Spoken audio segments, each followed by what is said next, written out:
With the world on edge, people are looking to their leaders for reassurance and answers. Unfortunately, we have him.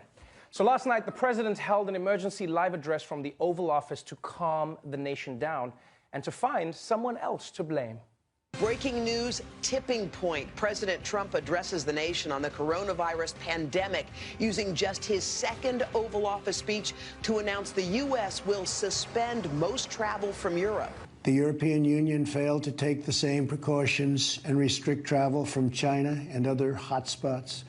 As a result, a large number of new clusters in the United States were seeded by travelers from Europe. This is the most aggressive and comprehensive effort to confront a foreign virus in modern history. Okay, first of all, it isn't a foreign virus. It's just a virus, okay? Trump makes it sound like Corona doesn't speak English. And also, we can blame Europe for many things. Colonialism, skinny jeans, Piers Morgan, but this virus is worldwide, all right? It was gonna get here no matter what Europe did. Honestly, it's beginning to look like shutting down borders is just Trump's go-to solution for everything. This is all he thinks about. What problem? Shut a border. Problem? Shut a border. Does he do this in his personal life too? Yeah? Is Melania just like, I don't love you anymore, Donald? And he's like, close the borders. No one's getting in or out of this marriage. Now, Donald Trump's presidential address turned out to be as calming as a pack of fireworks dropped into a bag of cocaine, because not only did he surprise everyone with this announcement, but it turns out he almost got everything wrong. President Trump ramping up his response to the coronavirus outbreak, but instead of reassuring the public, he caused more confusion than calm, like this statement. We will be suspending all travel from Europe to the United States for the next 30 days. The Department of Homeland Security quickly clarifying, assuring the travel restrictions will not apply to U.S. citizens, permanent residents, and some of their family members. The ban instead would only apply to foreign nationals. Trump caused more uncertainty when he said the restriction would apply to trade. And these prohibitions will not only apply to the tremendous amount of trade and cargo, but various other things. But Trump took to Twitter to clear up that statement, writing, "It is very important for all countries and businesses to know that trade will in no way be affected by the 30-day restriction on travel from Europe. The restriction stops people, not goods." President Trump further jumbled the message when he addressed the health care costs associated with coronavirus. Earlier this week, I met with the leaders of health insurance industry who have agreed to waive all co-payments for coronavirus treatments. A White House official later corrected the notion, saying co-payments would be waived only for coronavirus tests, not for treatments of the disease. I'm sorry, but this is unbelievable. Like, I would understand if Trump made mistakes, right? If this whole thing was off the cuff, but how is it possible to get so many things wrong in a pre-written speech? This is crazy. Watching an Oval address shouldn't be a game of two truths and a lie. He's just up there like, the coronavirus is very dangerous. We need to be vigilant. And my babysitter growing up was Kareem Abdul-Jabbar. God bless America. And this misinformation that the president spread, it caused actual chaos, right? The European travel ban doesn't include American citizens, but that's not what Trump said in his speech. So Americans who are on vacation in Europe rushed to the airport in a panic to fly home before the ban took effect. Yeah, there are even reports of people shelling out thousands of dollars for a last-minute ticket because they were panicking. Yeah, and then the ones who couldn't get them, they just hung off the airplane like one of those trains in India. Trump caused so much confusion that even the coronavirus was probably like, okay, wait, can I fly to America or not? Like, I'm just gonna call Delta. I don't know what's going on here. So just to be clear, Americans can fly home from Europe, which if you think about it means they could bring Corona back. Yeah, it's not a fail-safe, because Americans always bring something back with them whenever they come from Europe.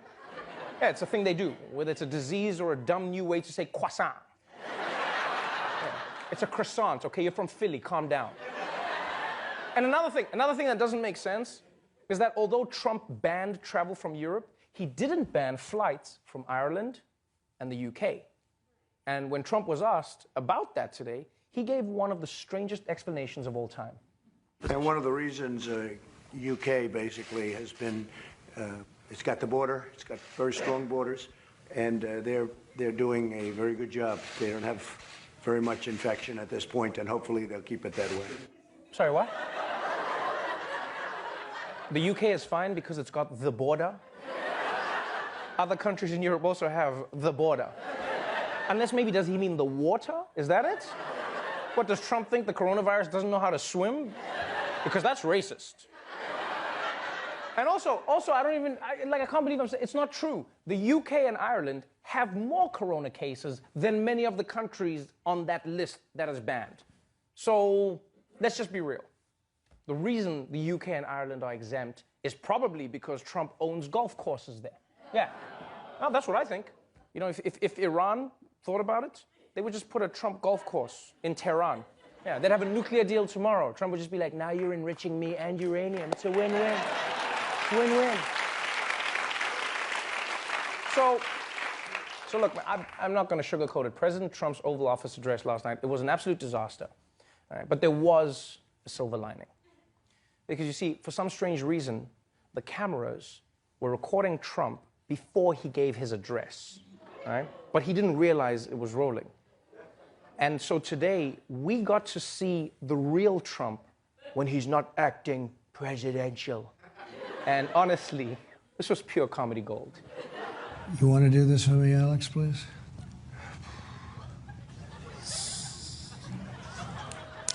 What's our time, mate?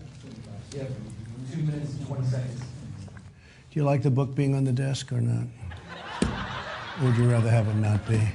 Maybe it looks better. It gives you something up here, right? Does it matter? A what? Wow. Uh-oh. I got a pen mark. Anybody have any white? Do you have any white stuff?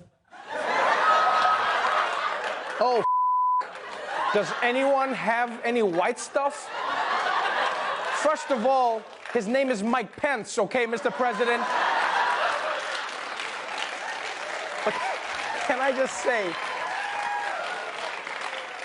I can safely say this is the first time in my life that I've seen the deleted scenes of a presidential address.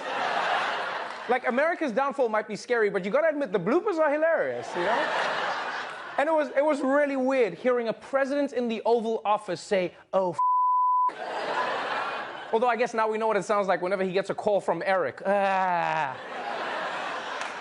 Now, I'm gonna go out on a limb and say that Donald Trump is as freaked out by coronavirus as regular citizens, which is wild because he's the president. And the reason I say that is because it turns out the cameras carried on rolling after Trump ended his speech. And his reaction was priceless. God bless you, and God bless America. Thank you.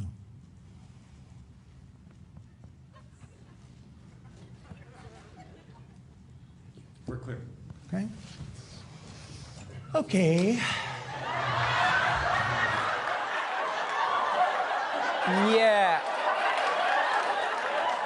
That is not the sound you want to hear from a president after a serious address. Right? FDR didn't reassure the nation by saying, the only thing we have to fear is fear itself. Okay, Daddy needs a margarita. Can I get a margarita? I need a drink. Oh, they're still here? So look, this is all to say that despite the efforts of sports leagues, amusement parks, state and local governments, unfortunately, the man at the top just does not seem to have his shit together. And with coronavirus now in full pandemic mode, all I have to say to that is, oh,